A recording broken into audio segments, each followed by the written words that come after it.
এখন আমরা negative exponent বিশিষ্ট সূচকীয় রাশির মান নির্ণয় করে শিখব।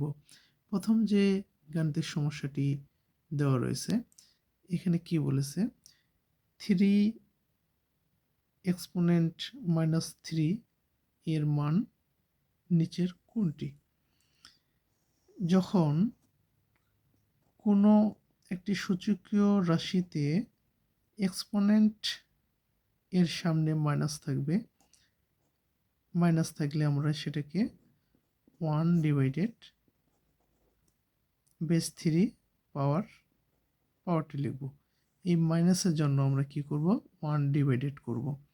তাহলে এটাকে আমরা এখন কি লিখতে পারি, 1/3 পাওয়ার 3 মানে 3টা 3, 3 3 9, 3 লং 27। তাহলে হচ্ছে কি 3 টু দি পাওয়ার 3 = 27। তাহলে 3 টু দি পাওয়ার -3 এর মান হচ্ছে গ। পরের আরেকটি গাণিতিক সমস্যা দেখা যাক। এখানে কি বলেছে, 125/27 এর এক্সপোনেন্ট রয়েছে -2/3, এর সহজ প্রকাশ কোনটি? আগেই বলেছি, যখন এক্সপোনেন্টের সামনে মাইনাস থাকবে তখন সেটাকে আমরা কীভাবে লিখব, এই যে 125/27 2/3, এটাকে আমরা কীভাবে লিখব, 1 ডিভাইডেড করব, ঠিক আছে। অর্থাৎ 125/27 শুধু মাইনাসের জন্য 1 ডিভাইডেড করব, ঠিক আছে। 1 ডিভাইডেড, তারপরে যে সূচকীয় রাশিটি ঠিক একইভাবে লিখব, শুধু মাইনাসটা উঠিয়ে দেব। এখন 125 এটাকে এভাবে লিখতে পারি, তাই না, 5^3।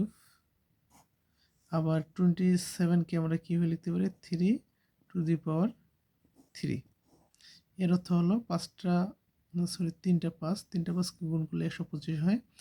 আর এর অর্থ হলো 3টা 3, 3টা 3কে গুণ করলে 27 হয়। আর এর পাওয়ার রয়েছে 2/3।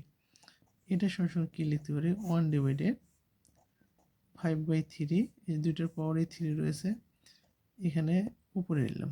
আর এখানে কি রয়েছে, 2/3। তাহলে কি এখানে 3 3 কেটে যায়, এখানে লিখতে পারি 1/5/3, এখানে কি থাকে, 2 থাকে।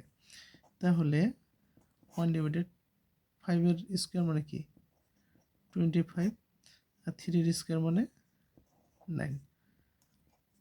তাহলে আমরা এটাকে কীভাবে লিখতে পারি, 1 ইন্টু, এই যে ভগ্নাংশটা কী হবে, উল্টে যাবে, তাই না, লবটা হর হবে, হরটা লব হবে। 9/25, 9/25 গো হচ্ছে অ্যান্সার। এই যে কোশ্চেনটি রয়েছে, এটার মান নির্ণয় করতে বলছে। আমরা বলেছি প্রথমে কি করব, এই যে ভিতরেটাকে আমরা সাজিয়ে লিখি। এটাকে আমরা কিভাবে লিখতে পারি,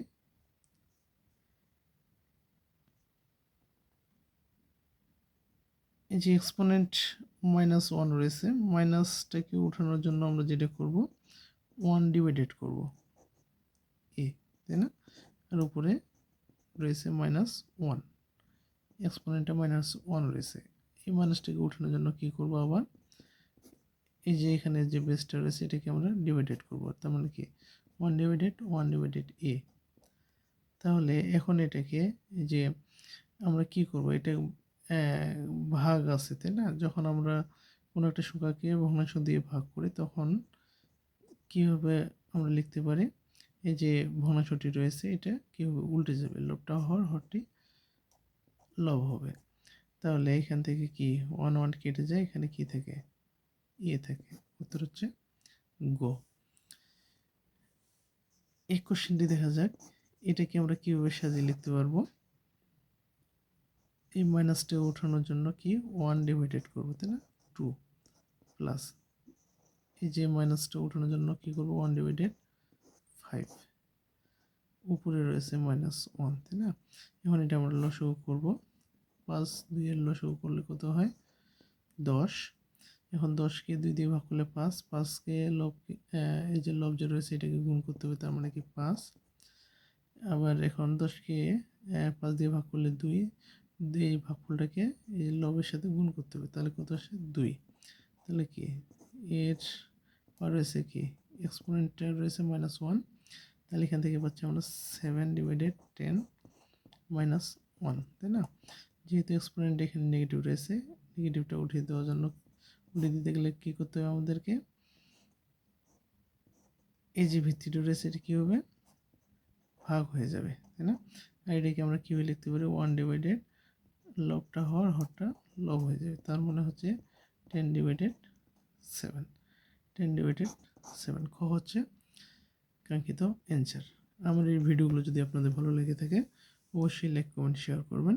বিবি ম্যাথ একাডেমি ইউটিউব চ্যানেলটি সাবস্ক্রাইব করবেন এবং ফেসবুকে বিবি ম্যাথ একাডেমি পেজটি ফলো করে রাখবেন। ধন্যবাদ সবাইকে, ভালো থাকবেন।